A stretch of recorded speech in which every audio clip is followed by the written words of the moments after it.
bakit hindi asset ang kotse mo. Ang video na ito ay tungkol sa ang akala mong asset na kotse ay hindi po siya asset kundi liability.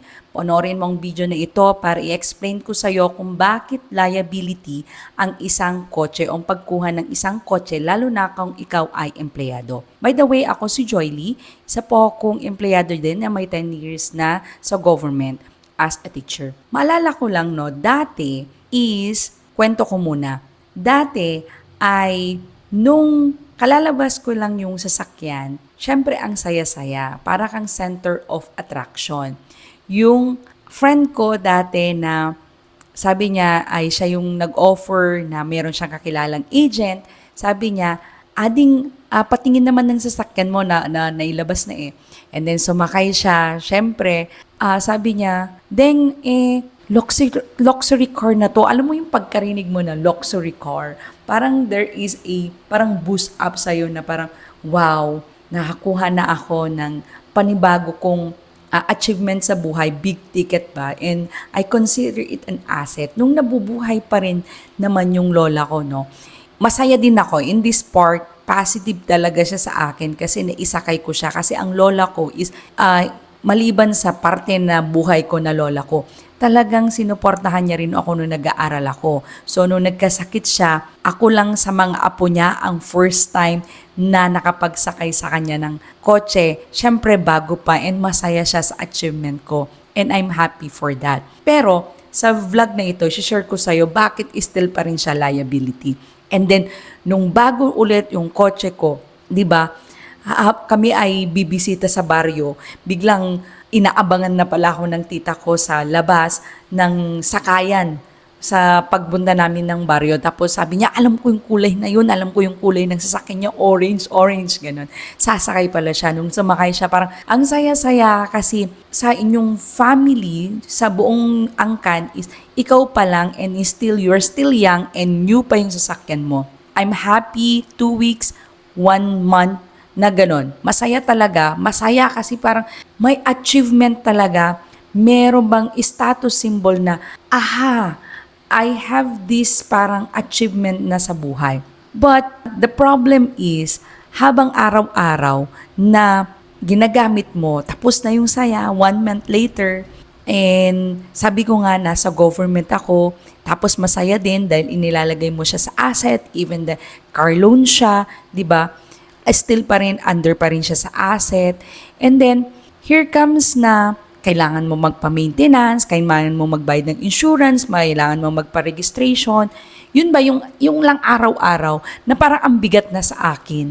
Kasi hindi lang naman siyang gastusin para sa akin, para siyang nagiging obligasyon para sa akin. Kasi hindi dahil mabigat yung sasakyan, mabigat yung gastusin niya na hindi ko man inakalang ganon.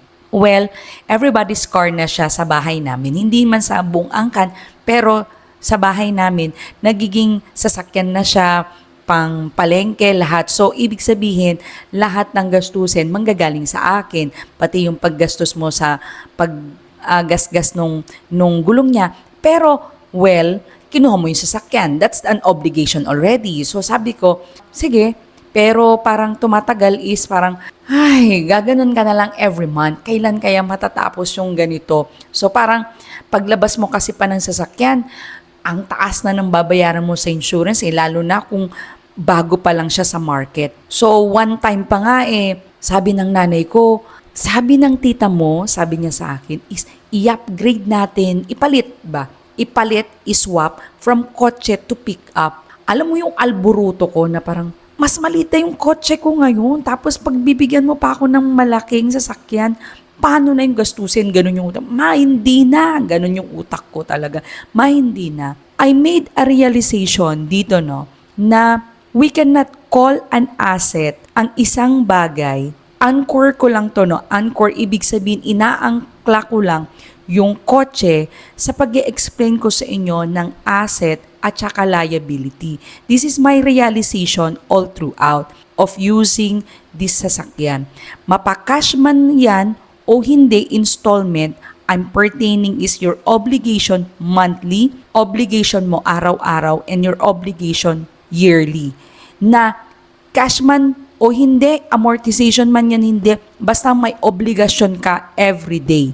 My point here is, yung asset, my definition of asset is, nagbibigay siya ng pera sa'yo, sa bulsa mo, and then kumikita ka, and then yung liability is humuhugot siya ng pera from your bulsa. The liability here is, ang akala kasi natin lagi is utang lang siya. Liability, sa statement of asset and liability natin, liability is utang. Pagkakautang mo sa ibang tao, pagkakautang mo sa bangko. But sometimes, hindi natin nakikita yung income and expenses natin. Akala natin na asset is already an expenses. So sa liability ko sa akin, ang definition ko is an expenses or obligation mo na araw-araw na kino-consider mo ang asset pero bumabagsak siyang liability. Why is it? Imaginin mo na on your gas, magkano araw-araw. Pag gagamitin mo siya, magpapalabas ka ng 500 to 1,000. Kung kukumputin mo siya monthly, pwede kang gumastos ng 2,000 to 4,000. Depende sa madalas mong paglabas. This is a lifestyle inflation. We don't care about the inflation sa labas na pinapataw sa atin sa government, which is dito lang tayo sa makokontrol natin. Yun yung gusto kong ipalabas sa inyo. It's just, I'm explaining lang ng asset and liability na nakaangkla ako sa kotse. Next is the registration. Sa registration natin, pwede ka na magpalabas dyan ng yearly 6,000 pesos.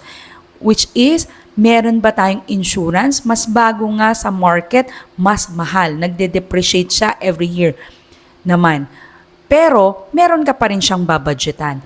Isa pa is yung pag-depreciate ng sasakyan, paglabas mo, even na gusto mong ibenta, pero paglabas ng sasakyan mo, kahit na bago pa lang yung kotse sa market, depreciate na siya agad, 20 to 25% ng depreciation niya. Kaya pag binenta mo, bawas na agad yung pera mong pinambili mo dun sa sasakyan. Well, dahil obligasyon siya, expenses sa akin, hindi ko siya kino-consider na asset, ibig sabihin, meron siyang unexpected na gastos. Pag nabunggo mo siya, na-scratch yung sasakyan mo, ipapaayos mo yung kanyang pintura, ipapaayos mo yung mga nasira dun sa kotse mo. Ako, before, naibangga ko siya, na-UP yung likod niya, nakagastos ako ng 5,000. Hindi ko na siya pina-insurance, pero out of my expenses, kasi 5,000, kayang-kayo na kasi ayaw kong magtagal siya sa may kasa. Ayun, nakagastos ako ng 5,000 pesos. Kaya ngayon, yung sasakyan ko, 10 years na siya, pero parang ayaw ko pa rin siyang palitan kasi iningatan ko naman yung sasakyan. Gusto ko mag-upgrade, pero sabi ko nga as always na meron siyang process. So, ibig sabihin, kung gusto natin magka-once talaga is we need to build a passive income na dito natin ikukunin yung pambili natin ng luxury car, which is hindi po dito sa ating active income. I'm not an anti-car or buying a car, which is ang sinasabi ko lang is asset, it must be giving you a money inside of your pocket, and then liability is it's not just utang, pero it is a nag-obligasyon mo na tumatanggal sa iyong kita. That's why I always sinasabi na if you want to have wants, gusto ko magkaroon talaga rin ng luho. Kaya dapat ngayon pa lang is mag-build tayo ng passive income natin to suffice or magbigay sa atin ng luho. That's the formula of getting wants and needs. Yung needs na talaga natin is dapat nanggagaling sa active income. Para hindi ba tayong ma-short sa ating budget? Ang paniniwala ko, tayong mga empleyado, dapat tayo, nakukuha din natin yung luho natin, wants natin. Pero, dapat yan ay hindi nanggagaling sa ating active income. Dapat yan nanggagaling sa isang passive income. And then, nakakapag-create tayo ng asset so that we can buy also what we want. Bakit pa tayo nagtatrabaho kung hindi rin naman natin mabibili yung mga wants natin, di ba? Sabi niya nga sa Proverbs 4:7, wisdom is the principal thing, therefore get a wisdom. Hindi sapat na may pambili tayo. Kailangan natin ng understanding sa pagbili natin ng asset and liability. We know how to segregate both. Hindi porket sa statement and asset and liability natin is under siya sa asset, pag siya ay nagbibigay naman ng expenses everyday, is still under siya sa akin sa liability.